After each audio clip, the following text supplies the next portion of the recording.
Right, so here I am doing my next video. Unfortunately, it's not a video I wanted to be doing. You can see I've removed the clutch lever because I managed to drop the bike. Now, word of advice, I had a kind of trying to think how to describe it. A video monitor attached onto the screen here, which was kind of on a bit like a watch.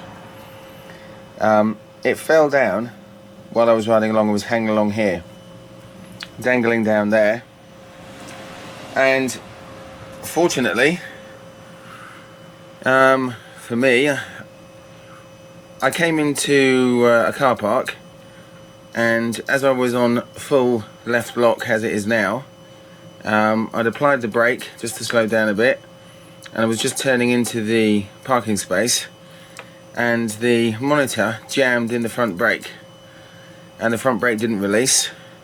The bike came to a very abrupt halt, overbalanced, and I ended up laying it down on its side. So, word of advice, never dangle anything off here which could interfere with the front brake. So that leaves me with broken clutch lever. You can see damage on that end weight there, which I'm not going to do anything with at the time. I seem to have been pretty lucky on the side panels. You can see a slight mark there and there. It's got scratched. And I've also removed, as you can see, the foot peg. Now, foot peg snapped off in the accident. I'm going to try and weld that. I've never welded aluminium before, so we'll see how it goes. Same thing with the clutch lever. I tried straightening it. It was curved around like that. Tried putting it in a vise and just winding it in slowly, but the bubble snapped off the end, and then another section snapped off the middle. So in the short term it's still usable, but it's a bit unwieldy not having the bubble on the end. It feels a bit like your hand's going to slip off all the time. So while I'm waiting for the new ones to arrive, which is going to be about a week or so, I'm going to also try and weld that on the end, just so I've got a bobble and my fingers aren't in danger of slipping off. So that's the plan for today. I've got to clean these up first, and then we'll see how it goes. Right, I've cleaned up all the ends with my Dremel, and now I'm going to give them, I've got some alcohol swabs which I'm going to wipe them with to get any traces of oil off, and have a go at welding them. Now I'm coming into my first challenge. All the lovely videos you see on YouTube of people welding things, two nice flat plates sitting on top of each other on a bench, and somehow I've got to try, oh there you go, the lead's wandering away every time I touch it, and I've got to try and get that stuck onto there and hold it still so I can weld it. So I have an idea.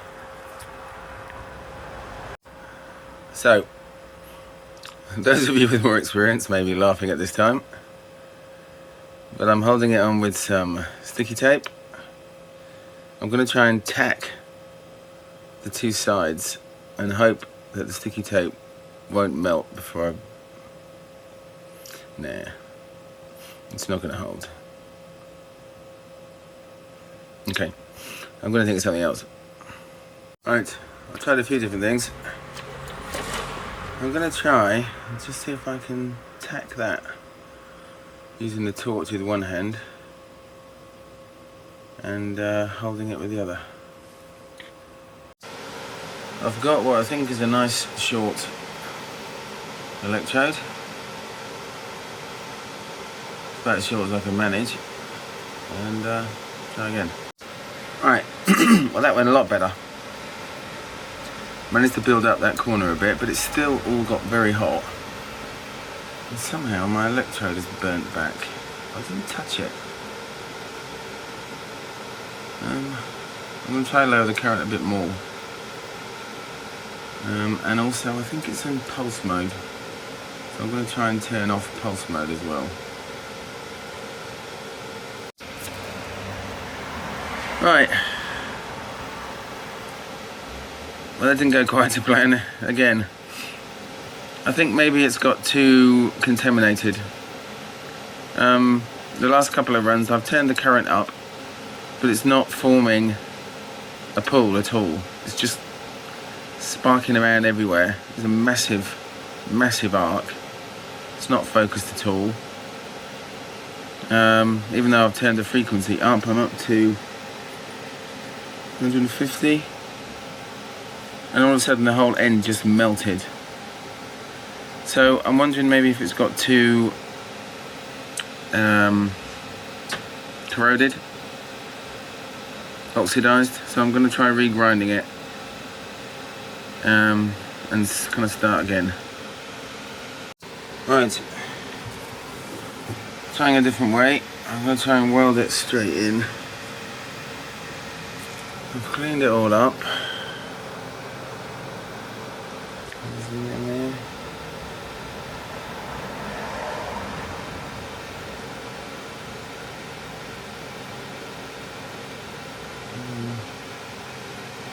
This one's focused. Anyway, so I'm going to try and weld straight in there. So I've managed to tag it in a very unwieldy way.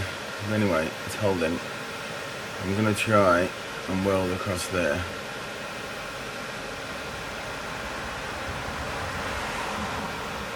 Starting from the right hand side, away from that tack.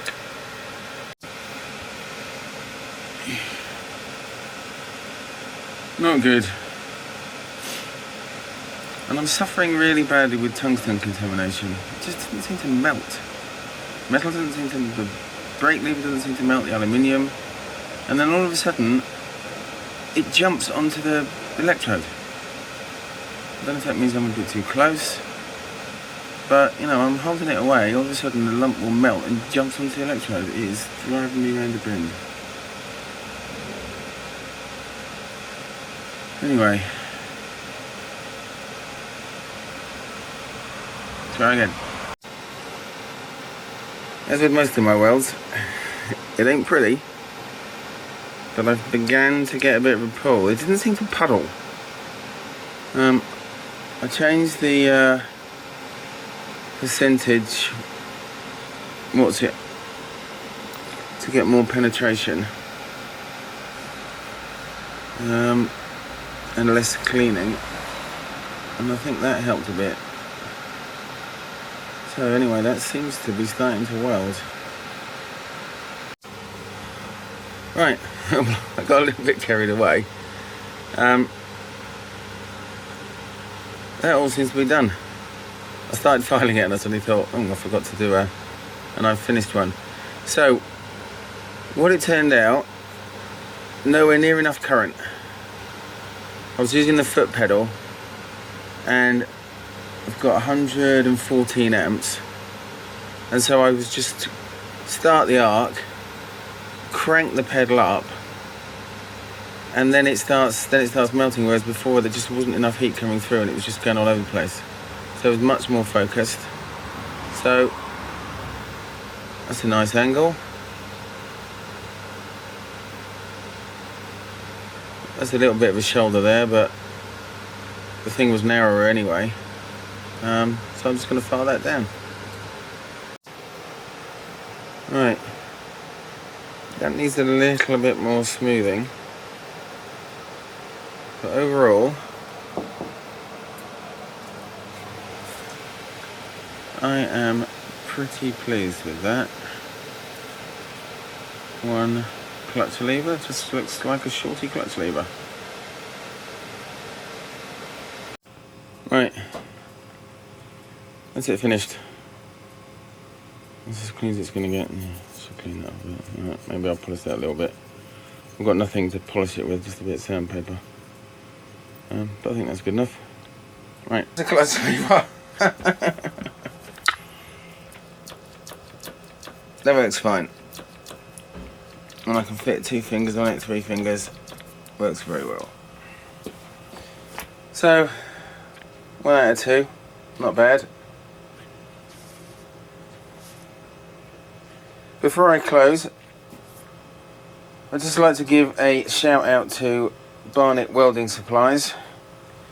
They didn't sponsor me or anything, but he's a very helpful chap who broke into a 2.5 kilo box of what do you call it, welding wires, and sold me 2. Where are they? In there somewhere. Sold me 2 and a tungsten, which is what I needed to do the aluminium. So if you're welding in North West London, Barnet Welding Supplies is a very helpful chap. Anyway, so looks like I'll be ordering a new foot peg from Amazon or somewhere.